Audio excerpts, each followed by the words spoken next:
Hello, everyone. Welcome. This is one and only Kurundate Sani, and today we have a very special guest. Well, his name is Rishi Rongala. He's a life coach, a three principles coach. He works with executives, entrepreneurs, and he helps them get clarity of mind and improve their high performance. So, with pleasure and honor, let's welcome Rishi. Hi, Rishi. How are you?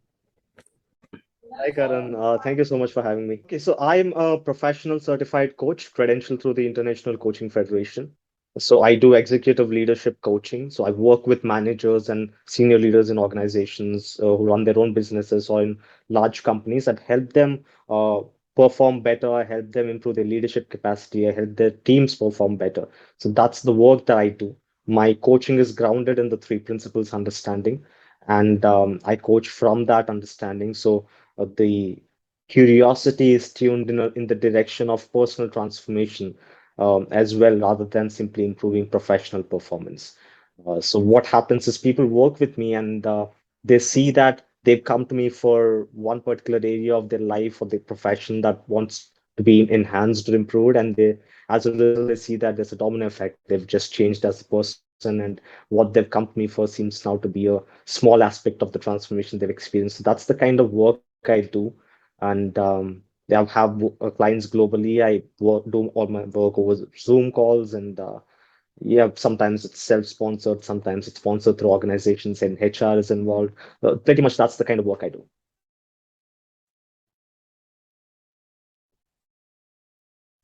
Yeah, actually, I've also seen the testimonials of your clients, and it's really amazing. Like people getting success in business, leadership, and making the changes that they couldn't for years.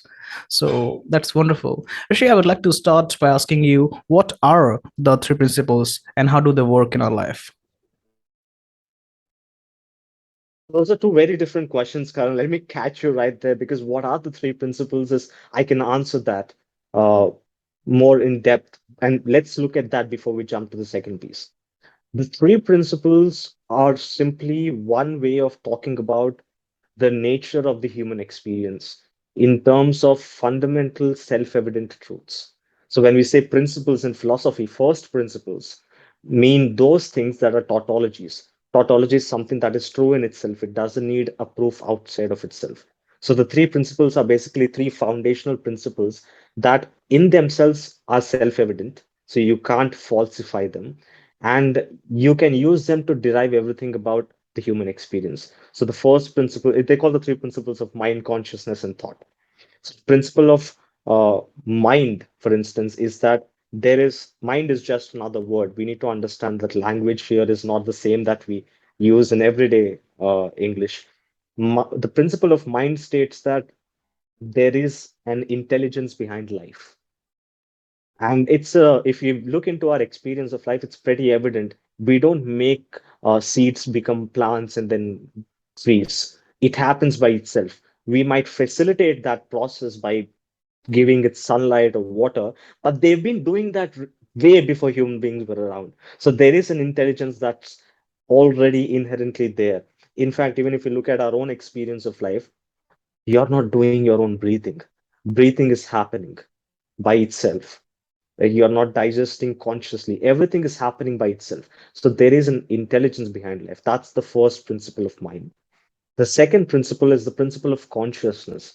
It says that not only is there this aliveness, there's also an awareness. So, for example, if we look at breathing, for instance, just as a way of relating, the first principle says you're alive. That's a fact. To deny that you are alive, you first need to be alive. So that's how it's self-evident. And the second principle says not only are you alive, you're also aware of the fact that you're alive. And that's a self-evident thing. We are aware that we are conscious beings. There's no denying that. And the third principle is the principle of thought. And thought here is used in a slightly different fashion. The principle of thought says that there is this um, creative capacity in human beings, and this capacity involves the ability or the capacity to think things. And that's pretty obvious. In common language, it just means we have the capacity to think. And that's true. We keep thinking all day long, every day. So the third principle is simply that there is a capacity to think in human beings, and that's a creative capacity. This is the definitions of the three principles, if you want to put it that way.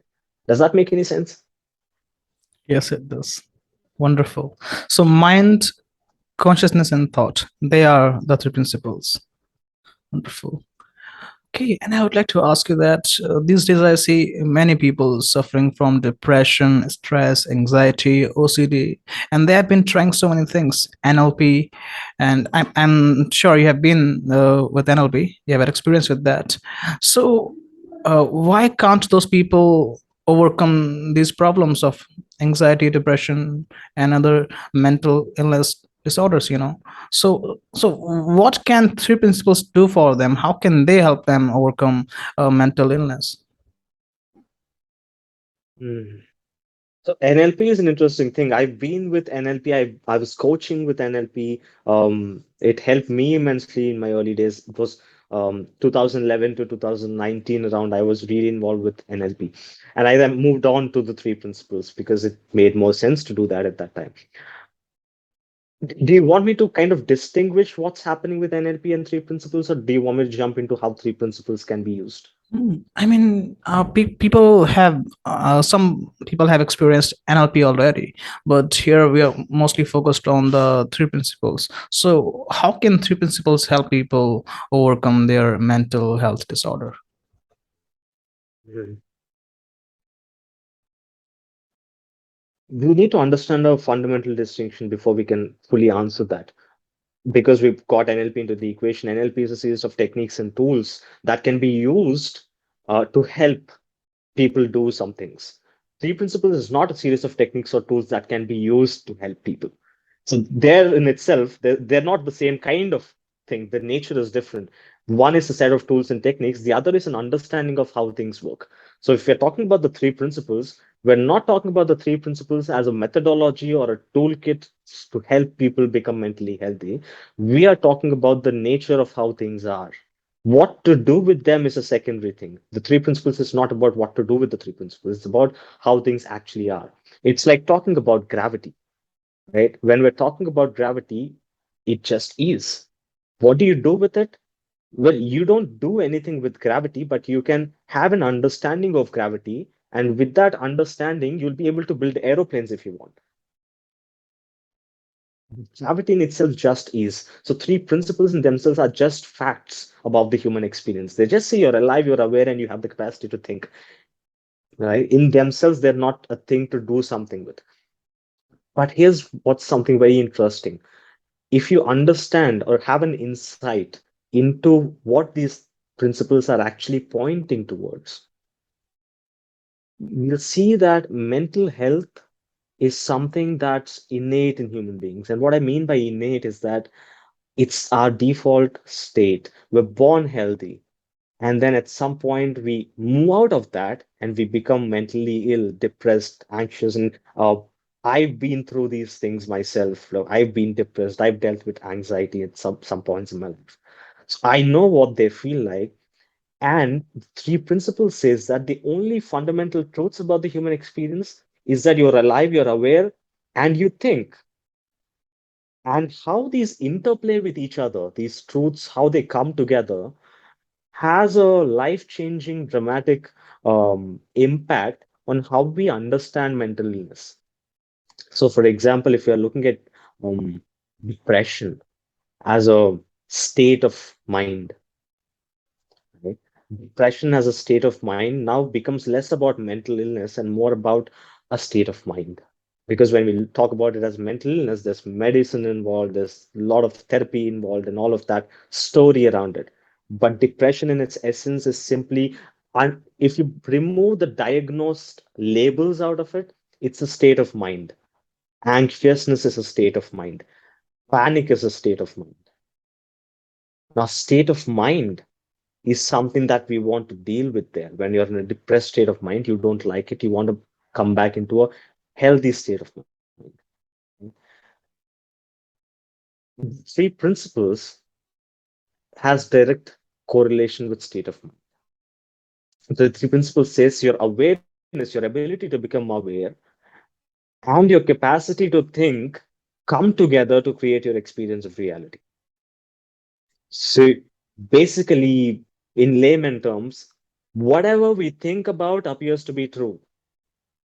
And that doesn't mean that you think that you're flying in the air and then that will become true. It's not in that direction, it's in the opposite direction. Whatever is true only to the extent that I can think about it as true. My proof is in my thinking. So whatever I think about that appears true, and whatever I think about that feels true. And here's the interesting thing.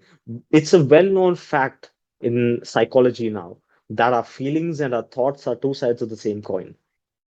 And our feelings are always linked to our thoughts. Now, if our feelings are always linked to our thoughts and I'm feeling depressed, where do you think the reason for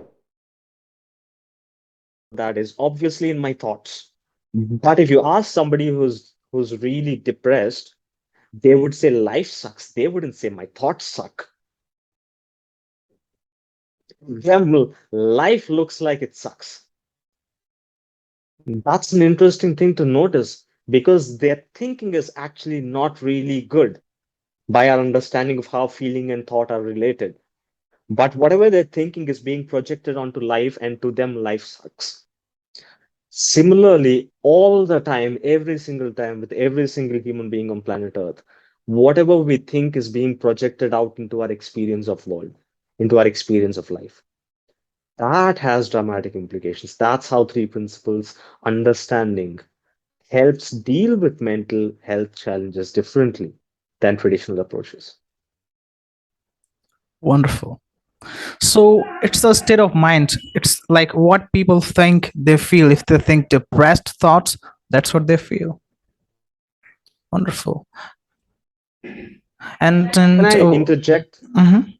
just a bit there? When you said what people think they feel and think depressed thoughts, they feel depressed. That I want to call out that that doesn't mean that we're saying that no people are thinking depressed thoughts.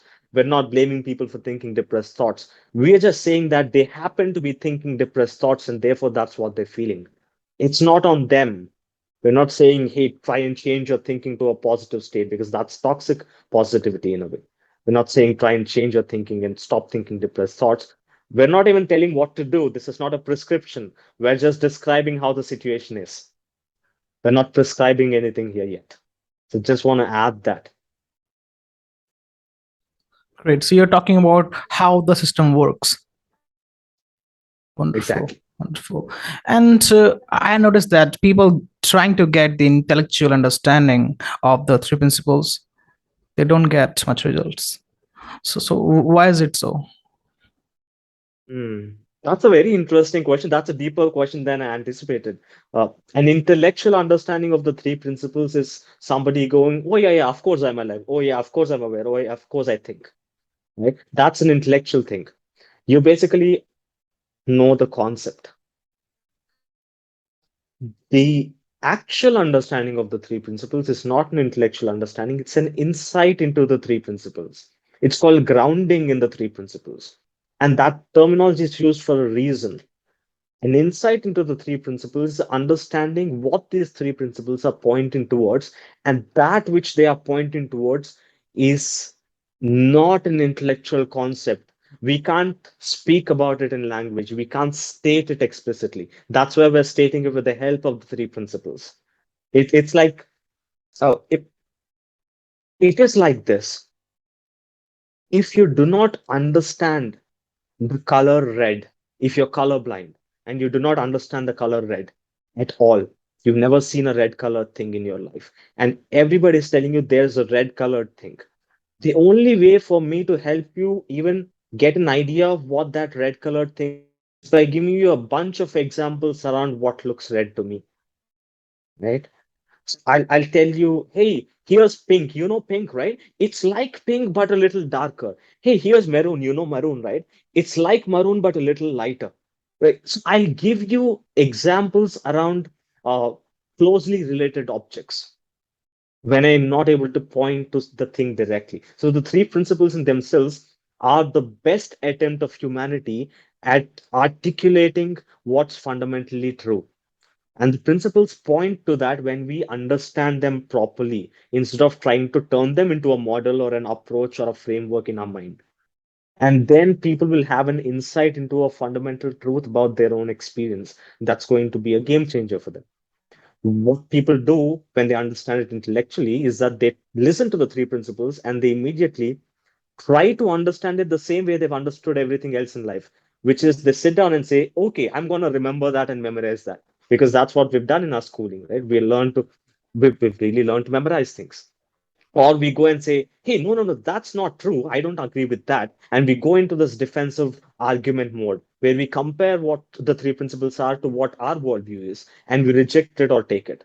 So these are all attempts at not understanding the three principles and being caught up with your own story or limitation in your ability to learn things. That's when people end up with a conceptual, intellectual understanding of the three principles. And they turn it into an approach or a framework, which is utterly unhelpful, not going to get you anywhere. The insight, on the other hand, to the three principles comes when you calm the hell down enough to really listen to what's being said rather than trying to understand it. And that's a huge difference there, trying to understand something versus listening to it properly. Great. So it's not a technique, it's not some intellectual knowledge, and it's not even like something that you read and get. It's something that you experience through your insights, right? Can you talk a little more about insights? Like I see people even trying to get insights, even the very fact of trying to get insights is like getting more caught up in your thinking. So how do we like experience insights? That's really funny in my mind, trying to get insight, because now, because I said, hey, you need insight. Now, how do I get insight? And we always have this approach of how do I get something? And there's a journey to take and a distance to travel to get it. Think of insight like this: you're alive. You don't need to do something to become alive. You're alive already. Now, if you're hearing me say that you're alive and you go, yeah, yeah, of course, obviously, you're not having an insight into the fact that you're alive. You're intellectualizing it as a concept. If you're having an insight into the fact that you're alive, you'll pause for a moment and look, holy shit, I'm alive. How is that even possible? How did this happen? That's how you'll go if you have an insight. Because in the experience of an insight, you pause in that moment and look at the fact that's being stated. You pause and go, that's actually true. I am alive.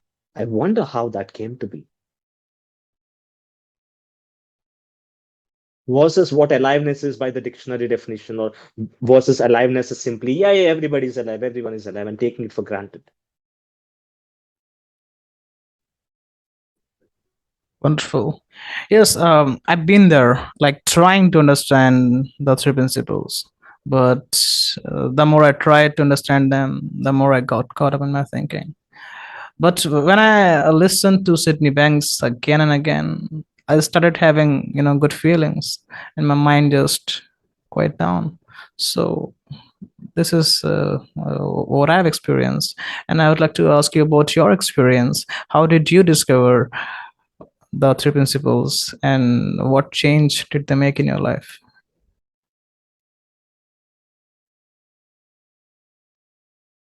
Wow. I just went back to the time when I discovered the three principles. I wasn't searching for the three principles, but I was searching for truth, something that I could call objective truth, something that wasn't made up by my own thoughts. Because I was in NLP and I was coaching people and I was really good at psychology and I've done my own philosophical inquiry. And I knew that none of that was the answer. And I was looking for the answer. And that's when I came across the three principles. I was part of Michael Neal's inner circle. Michael Neal is a world-renowned coach in the US, and he's a three principles teacher and mentor. And he's been my mentor for a long time now.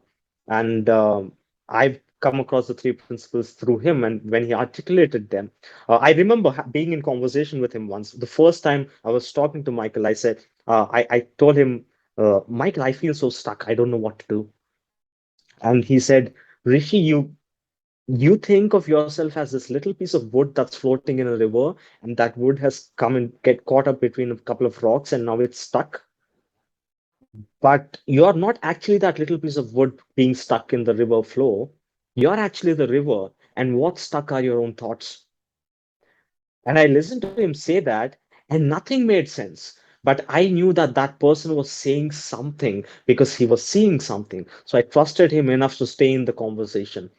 And then I listened to him talk about the three principles, and I had an internal implosion in my mind. Everything changed for me. The missing link was connected.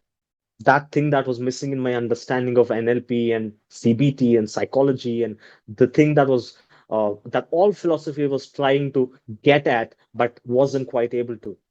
I saw that clearly for the first time. That's that. So I never had an intellectual understanding of the three principles. I had the insight first, and then to make sense of the insight, I took another journey.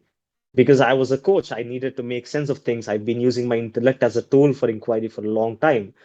I did my intellectual analysis later on after having the insight experience first. So that's how I came across the three principles, and my coaching dramatically shifted after that. My being shifted after that.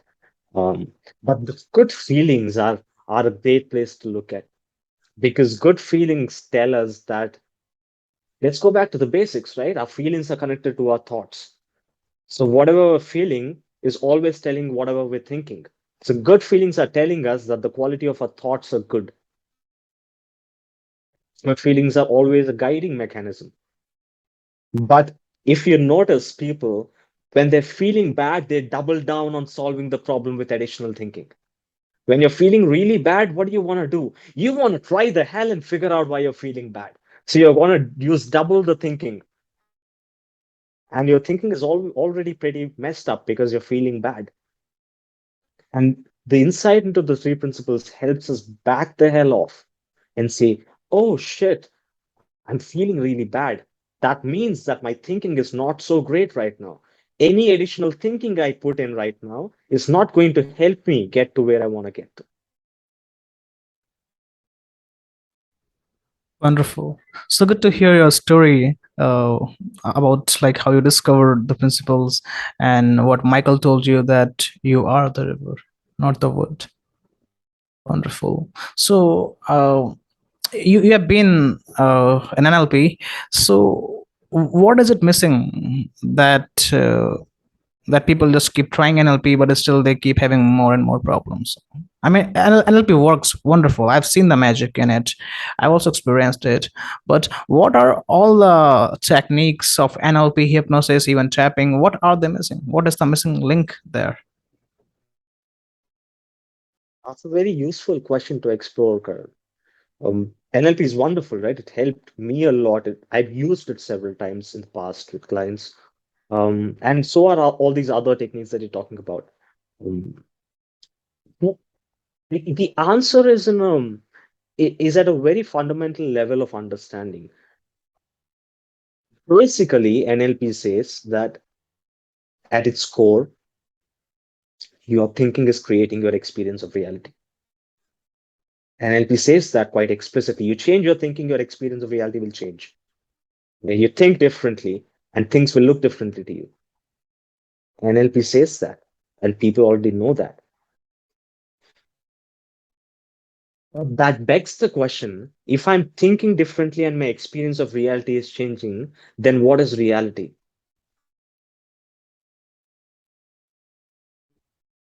Because if I'm thinking differently and reality is looking differently to me, then I must be making up that reality with the help of my thinking. So if I'm really scared of dogs, this is true for me. As a kid, I used to be really, really scared of dogs. And I had a coach who was an NLP expert at that time. She helped me get rid of that fear of dogs. So NLP was very helpful. But today I'm afraid of dogs, and then 1 hour down the line, I'm no longer afraid of dogs because I started thinking differently. Then that fear of dogs is clearly made up by my thoughts. Right? That should give us at least some curiosity about the nature of fear and the nature of thinking.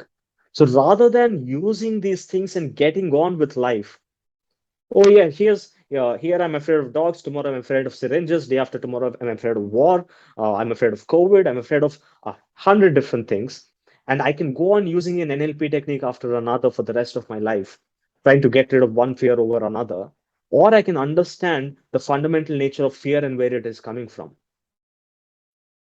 The three principles looks in that direction.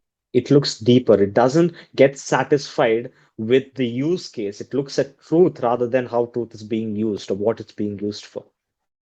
And when you look in the direction of truth, most likely you'll find something.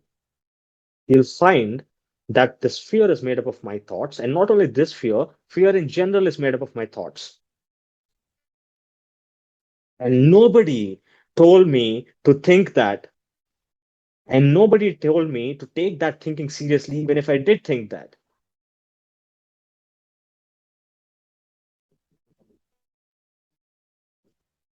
That's something. Because we all are so used to taking our thinking so seriously. And then we use more thinking to justify why that thinking is true. Like, of course, I'm scared of dogs because dogs are blah, blah, blah. So the first thought is I'm scared of dogs, and the second thought is dogs are so and so. And thought is the root of fear. And thought is the root of every other thing that we experience as well.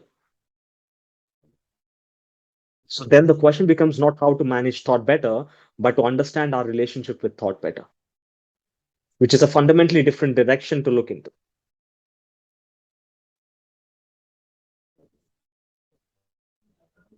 Exactly. So it's not about managing thoughts or trying to get rid of them. It's about understanding their nature. I remember I was talking to you last month, and you said something that really hit me. That was, I don't want to save people from their thoughts. I loved it. Could you like elaborate on that? Yeah, that's a big thing for me. I'm not here to save people from their own thinking. They don't need saving. It's their thinking, right? And it took me a while to see that because that was my role as an NLP based coach or a CBT based coach, right? Like, or all the traditional coaching that we do or therapy that we do is about how to manage your thoughts better. How do you help people see that? And even when I came into the three principles understanding, I was still trying to save people from thoughts as a whole rather than one particular thought.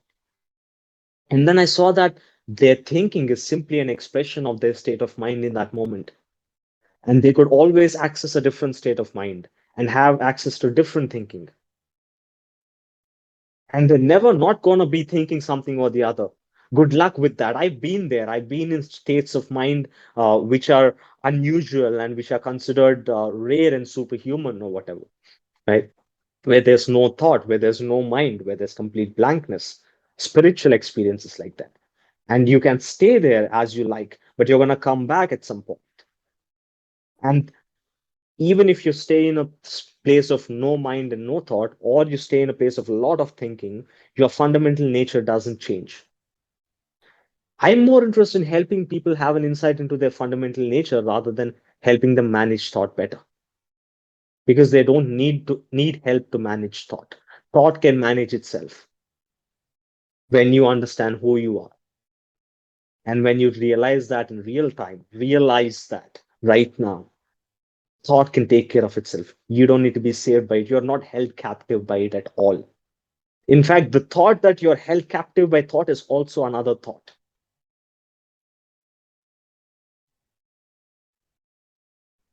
Exactly. That's thinking upon thinking. Wonderful. Yeah, this is wonderful, like having an insight into the nature of thoughts, and that's what makes a change. Earlier, I used to use NLP, tapping, hypnosis, and they worked for me, even affirmations. But it was like I was constantly doing that again and again. Whenever I had negative thoughts, I had to do that. So I was not a human being, I was a human doing. I was doing things to feel better. But after having an insight into the nature of thought, things changed automatically. The thoughts that used to bother me, they stopped bothering me because I realized uh, through an insight that they're just thoughts. And the more I let go of them, the more they just passed by. And even the content of my thinking changed. I had divine thoughts, I had thoughts of love and thoughts of understanding. So it's been wonderful. Can you please talk about the wisdom?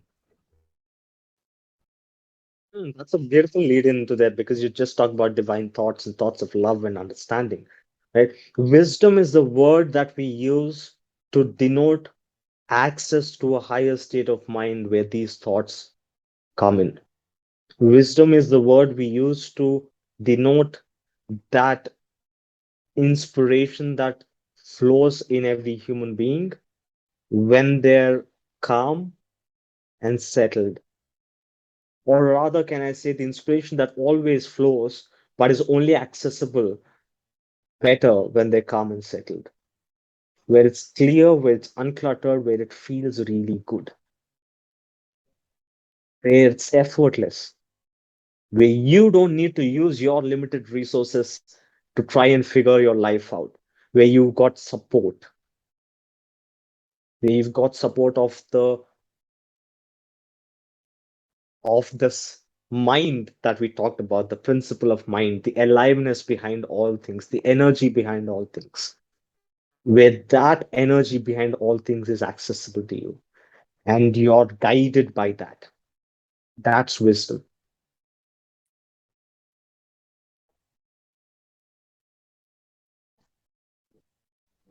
Wonderful. And I want to ask you, how often do we have access to this wisdom? We have access to it all the time, all the time. We just are not used to listening to that. We're so used to listening to our own limited thinking, our own resources, exhaustible resources, rather than listening to that and trusting that.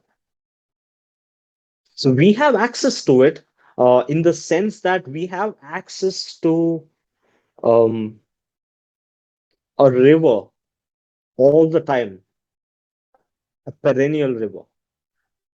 We have access to that water. Are we taking that water or not is up to us. Because we also have a bucket and we can use our little bucket, or we can use the water from the river. The river is always there.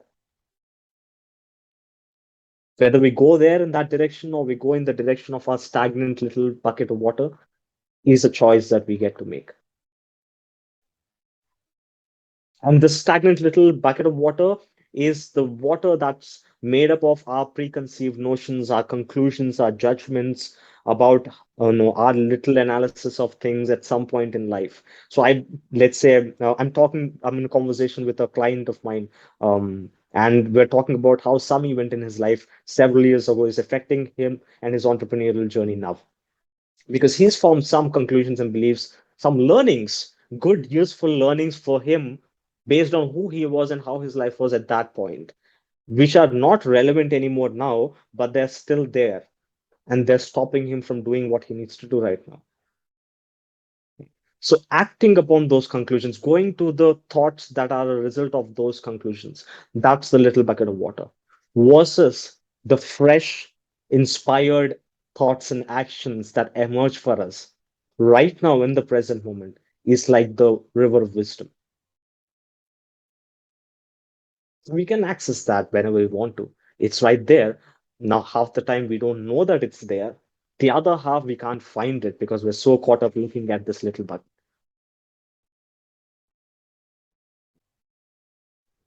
Exactly. We have access to it 24/7, and that's what I do. Whenever I have some negative thoughts, I just let them go. And after a while, I start having good thoughts, thoughts of love, understanding. Even if I have a problem, I have thoughts of solution. So it's always guiding us. Yeah, I love what you just said. I have negative thoughts and I let them go, and then I have thoughts of love and I have thoughts of solution. Notice that's something important. You have them, you don't think them. You have access to certain thoughts over certain other thoughts. It's not even on you. That's a big thing. Because now you're not saying I'm thinking negative and then I'm trying to change that negative thinking and I'm trying to think loving and understanding thoughts, because that sounds like a lot of effort. What you just shared is beautiful. I have negative thoughts and I let them go, and then I have positive thoughts. I have thoughts about a problem and then I have thoughts about a solution. Isn't that effortless? There is, and the feelings are so pure. It's like uh, automatically the mind calms down and I start feeling better. And to tell the audience, it's not conscious positive thinking, it's our natural feelings of positivity. Wonderful. I would like to ask you, Rishi, how do you experience wisdom? Could you share like one of the experiences with wisdom of yours? Oh, wow, like my entire day is filled with wisdom. Like and this is a direction that you keep on looking and you'll find more and more and more. Like it just gets better and better with every passing day. Um, I sit down in a coaching conversation with somebody and I have no idea what they're talking about. And I have no idea what to say next. And I don't try and figure it out. I get present and I look in the direction of wisdom. And I know for a fact that wisdom is always there. So I have access to it. I look in that direction. I get it. I know what to ask next. I am sitting there facing a huge problem. I don't know the solution. I don't try and figure it out. I look in the direction of wisdom. I can give you this example. I was traveling a month ago, almost a month ago now, I think. I was in this city called Bangalore in India, and I was there, and I had a plan for what I was going to do there. Right, I was going to meet this person, and then I was going to travel to a nearby city, and then I was going to meet that other person. That was the plan. That didn't work out. I Something else worked out. I've met other people. I've had, it was a great time. But I what I thought would happen did not happen. And wisdom came in and said, "Hey, here's some clarity for you. You thought you were going to visit this little neighborhood place and meet somebody there. That's not going to happen. Here's the alternative. You go to this other city, there's somebody waiting to meet you there." And I traveled to another city, and there was a friend of mine who was a psychiatrist, doctor, and he was hosting an open mic, and he invited me in. And I went and spent the time there. And that was completely unplanned until like the night before I boarded the transport. That's wisdom, because I did not sit there beating myself up about how my plans failed. I did not sit there cursing the universe about how it didn't work out. I sat there and asked, "What now?" And I got an answer to what now. That's wisdom. And I was able to do that because I was willing to sit down and ask what now, rather than trying to make it about me, or rather than trying to figure it out by myself. Wonderful. That's wonderful, like having no friend, no knowledge, not even some wise person, but something inside you guiding you towards the best, towards the truth. Wonderful. So, how does life feel when you just live with the wisdom? Honestly, Karan, it feels like I'm playing a really, really intricate, nice game. That's- Like, and the game involves feeling really bad sometimes. The game involves beating myself up. The game involves trying to figure things out. And the game involves noticing that, oh, that's not the direction in which there's an answer, and catching myself and becoming present to wisdom again. It's a game of um, forgetting and remembering and noticing and allowing. And it's so rich and beautiful. Like yesterday, I was in conversation with a few colleagues of mine, transformative coaches, and we were in conversation last night, and somebody asked, "Hey, are you willing to give up this insight that you had for for X amount of money, like the money that you would require to take care of the rest of your life?" I said, "Hell no." And in that moment, I saw this is actually the best thing ever. Like, I wouldn't want to give this up for anything else. In fact, nothing else is worth it if not for this. Because knowing what I know about life, knowing what I know about how human beings work and how we can make our lives effortless, knowing that helps me play freely, knowing that makes a difference for everything in my life. And the same with all of the people that I work with, my clients, their lives get uh, unimaginably better in a matter of few weeks because they look in the direction of truth, not their truth or my truth, but truth, absolute truth, regardless of whether you or I think it's true or not. Truth that is self evident.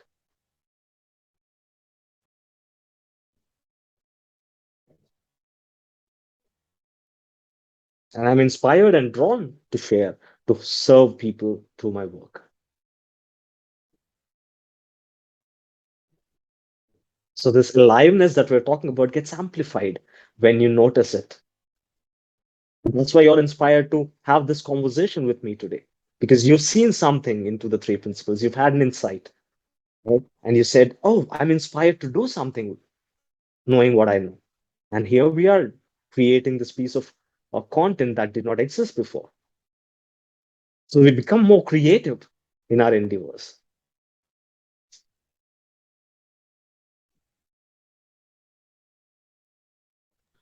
So I could go Wonderful. on and on about it. Wonderful. Wonderful. I love it.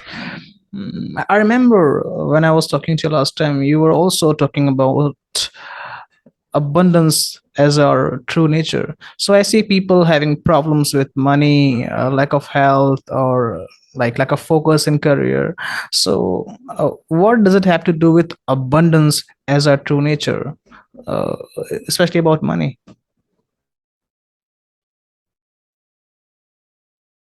Abundance, we need to understand what that word really means because there's a lot around abundance and manifestation and all of that, right? Abundance as our true nature is nothing to do with abundance of materialistic things or abundance of money. Abundance in itself is our true nature, not abundance of something. They're two different things. Abundance is our true nature, meaning that we are limitless, vast. There's no boundaries to who we are, really who we are, not who we think we are. But if you understand who you really are, you'll know that you are a limitless existence. You are limitless consciousness. And the only thing that can ever possibly limit you is your own creative capacity to think anything you want to think.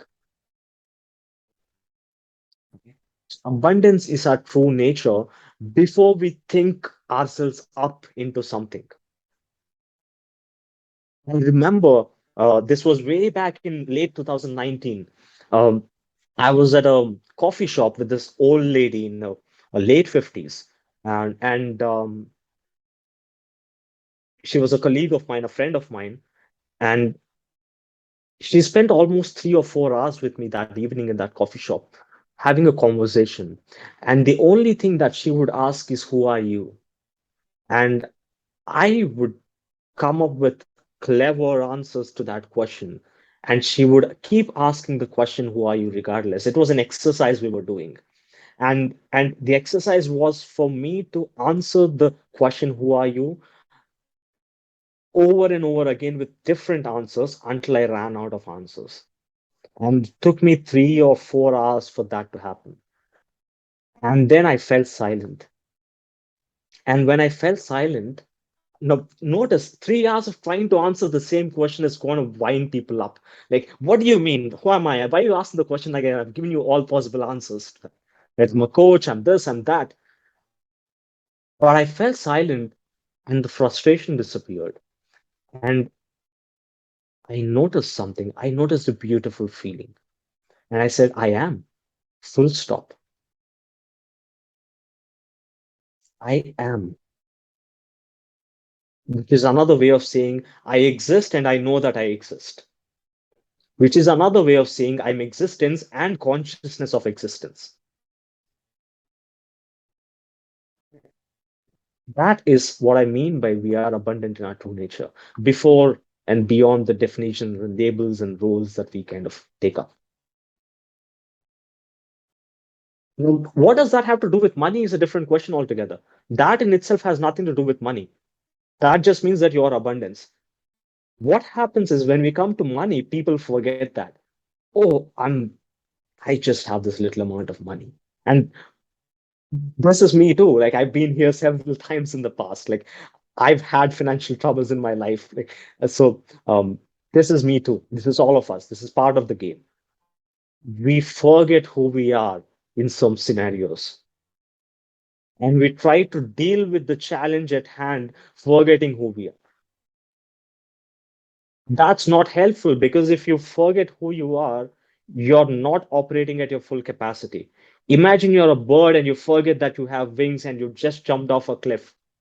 You don't remember that you have wings, you're going to fall down and die, even though you had the capacity to fly. But if you remember your true nature, that you are a bird with wings, you can fly when you jump off the cliff. So remembering and understanding, and not intellectually knowing, actually in real time, understanding that your true nature is abundance is going to alter the way you deal with life situations. And how you deal with money is going to be very different. I use the term currency points. I've come up with this term because money has a lot of story. Right? I just say, hey, how many currency points do I have? Oh, how many points does this thing cost? How many points do I have? This how the language runs in my head. Because money is just a set of points that we use to trade things. It has nothing to do with me. That's just how the game runs. That's how we play games. So abundance has to do with how we show up and how we relate to things in life. It's not something to do. It's who we are. And knowing that makes all the difference. Wonderful. That's who we are, not something in the material, right? And uh, when we just I might be going deeper, but I would like to ask you, how can we become free from the worries about money with this understanding?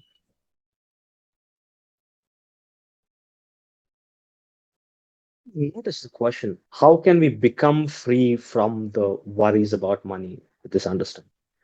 Even to say how can we become free assumes that we are not free, right? Now, if we start there, then we can try and figure out a clever strategy for becoming free.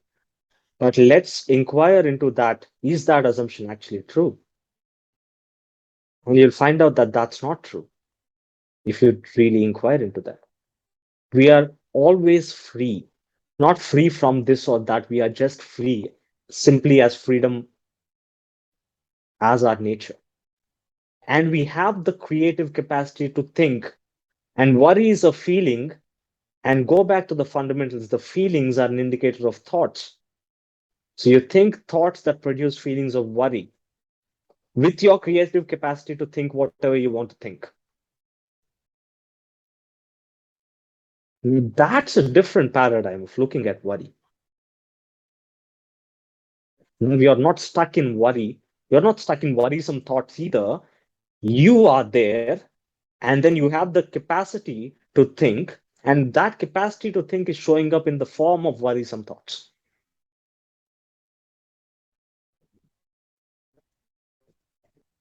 So the freedom that we're looking for is already there. You might not be experiencing it right now because you are using your creative capacity to think things that are not feeling good. And when you notice that, you're not going to do that. Because this capacity to think is like this web of Spider-Man. You know, Spider-Man just releases his web, and then at any moment he can stop releasing the web, and then the web disappears. He lets go of it, and then a new web comes from. Thinking is like that. You think something and that doesn't feel good, you release that. You don't keep on thinking that. And when you release that, you'll have the capacity to think something entirely different. And in that gap, you'll see that you are free.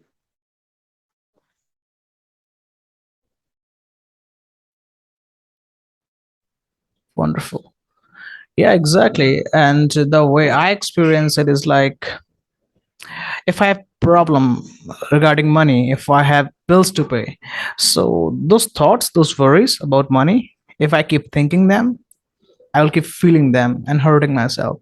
But if I just let go of those thoughts, after a while I will have thoughts like about what to do, or like thoughts like everything is all right, and I start attracting money. I start getting Yeah, help now from people. here's the thing, Karan. It's important for me to say this at this point. We're not saying that, hey, if you don't have money and you can't feed yourself, stop worrying about money. We're saying worrying about money is not the solution to not having money. They're two different things altogether. Right? What you were just saying in terms of you'll start attracting money, basically what you're saying is that when I stop spending my creative capacity on worrying about money, I can start using that to create money that I want. Exactly. It's not like I start attracting money right away. It's just like abundance is my nature. So I have abundance of every single thing. I get the ideas. I get inspired to take the right actions, and I am always guided. So money is not a problem anymore. It's just like I have this wisdom within, which is always guiding me towards whatever is the best for me in the moment. Yeah, and this is not a trust thing. We're not saying trust this, right? When you're saying that, I know that that's an insight for you. And what you're saying is factual for you. You're expressing what you've seen to be true. You're not simply affirming your way to it. You're not simply repeating it so that you'll start believing it. You're not faking it till you make it. What you're saying is, this is what looks true to me based on my understanding. That's different. That's impactful. We're not saying I'm going to trust that there's this inner wisdom in me and that's going to take care of my money. Bullshit. That's you fooling yourself. That's reverse engineering it. What you're saying is coming out of an understanding, an insight that, yes, this is true. That'll lead to a result that you desire.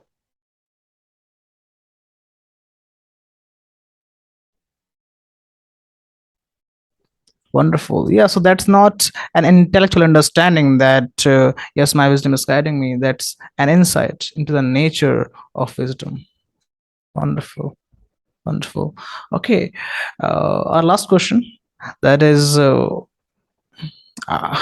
it's very interesting that I'm asking you. I see that you are helping lots of people and they're getting great results. So, what do you do with your clients that they start having wonderful results? Somebody's like making lots of money, somebody's succeeding in their business. You work with entrepreneurs, right? So, how do you get them to have such amazing results? Firstly, it's not about me. Like, I have a role to play there. That's why they're paying me and they're hiring me, right? But it's not entirely on me. What we do is I work with a lot of leaders in organizations, managers, VPs, C-suite executives, right? And some business owners. So they're capable, competent people. And I work with people in the mental health segment as well. I have partners with whom I work, and these are all kinds of people. They just need to get out of their stressful thoughts. They just need to get over their last breakup. They just need to get over their laziness, things like that. Right? So two very different kind of folks. One are very successful already, others are just starting their careers. But what I do is I help them access their full capacity as a human being. Notice I keep going back to your creative capacity to think, with which you're creating your life. I just help them get in touch with that more. When they do that, it's like this. Client comes to me with their mobile phone. and says the mobile phone is running out of charging. I help them find, first understand that there is a thing called a socket, and then help them find it, and then help them plug their mobile phone into that socket so that it charges up. Basically, that's what I do. But then the client comes and says, hey, my mobile phone is charged up. Now I'd like to do something with it. So I help these clients do something with what they have now, which is create in the world, create results, create output, do cool things, build companies, build businesses, change careers, build a more beautiful life for themselves personally as well. It's a two-way thing that goes on there. But it's not just on me and it's not just on them. It's on what's capable or what's possible for them when we look in a particular direction with an intention. That doesn't give you an insight into what actually happens inside the coaching session. Like it's going to be too detailed and it's really dynamic and depends on person to person. But at its core, philosophically, that's what happens. We look at what's true, we look at how that's relevant, and then we look at what to do.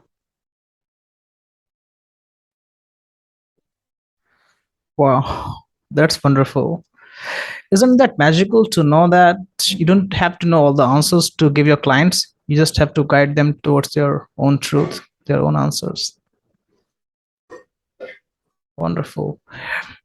Yeah, actually, for me, it's very magical. Like working with people, and they will come from different fields. Like you help people who are like suffering from breakup, money problem, career, health issues, and you help all of them without like having had read lots of book. So I mean, that's incredible. I would like to ask you this thing that what inspires you to do so much? I see people working in a specific field, somebody working with mental health patients, somebody working with businessmen, but you are helping all kinds of people and they do get wonderful results. So what inspires you to help all kind of people? For me, I do not see these distinctions. They might be good marketing distinctions to have. But end of the day, I'm in conversation with a human being, and they have access to infinite wisdom and infinite creativity. And they can perform at a level they cannot even imagine right now without burning out, without stress, from well being and inspiration, regardless of who they are. That's what I see. That's who I'm in conversation with. When I'm sitting there and talking to my client, I'm not talking to an entrepreneur or a businessman or a leader or somebody who's just starting their career. I'm talking to that human being who has access to infinite potential and who wants my help in translating that potential into their manifest reality. So it's in a way, I'm an expert at facilitating excellence in people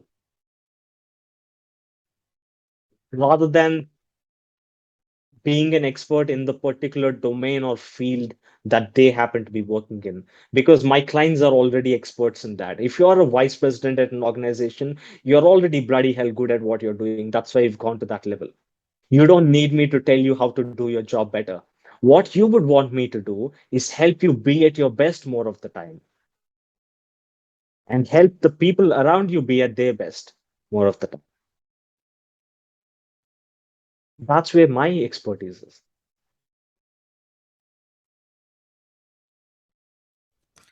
Wonderful. It's very rare that I see such a wonderful coach, you know. Awesome. All right. So that's the end of our show, Rishi. And those who would like to follow you, where can they find you? You can contact me on LinkedIn. You can connect with me there. You can visit my website. It's my name, Rishi Rongala. You can search that on Google if you want. You'll find me on the top results. So yeah, just drop me a message on LinkedIn and I'll be happy to connect. Wonderful. All right. So before we leave, any last words for the audience?